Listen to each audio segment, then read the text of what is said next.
عورتیں حضرت علی کرم اللہ وجہہ کے زمانہ اقدس کے اندر 2 عورتیں تھیں، ان کا ایک ہی رات کے اندر بچہ پیدا ہوا۔ ایک کے یہاں لڑکی پیدا ہوتی ہے، دوسری عورت کے یہاں لڑکا پیدا ہوتا ہے۔ ایک ہی گھر کے اندر ہے دونوں عورتیں، جب صبح کو اٹھتے ہیں دیکھتے ہیں کہ ایک کے یہاں لڑکی ہے۔ جس عورت کے پاس لڑکی تھی اس نے یہ دعویٰ کر دیا کہ وہ لڑکا میرا ہے، یہ لڑکی اس کی ہے۔ گویا کہ لڑکا لینے کے لیے اس نے یہ دعویٰ کر دیا۔ آپس کے اندر جھگڑا شروع ہوا۔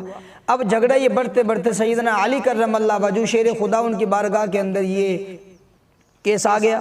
سیدنا علی کرم اللہ وجہہ نے ارشاد فرمایا کہ میں ان دونوں کے درمیان فیصلہ کرتا ہوں، لیکن اللہ کے قرآن سے میں فیصلہ کروں گا۔ ارشاد فرمایا ہاں جی فیصلہ کیجئے، کیسے کریں گے؟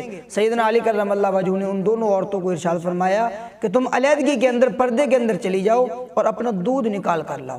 دونوں عورتوں نے اپنا دودھ برتن کے اندر نکالا۔ سیدنا علی کرم اللہ وجہہ نے دونوں کے دودھ کا وزن کیا، جس کا دودھ ہلکا تھا اور ایک کا دودھ وزنی تھا۔ سیدنا علی کرم اللہ وجہہ نے ارشاد فرمایا جس کا دودھ ہلکا ہے اس کی لڑکی ہے، جس کا دودھ وزنی ہے لڑکا اس کا ہے۔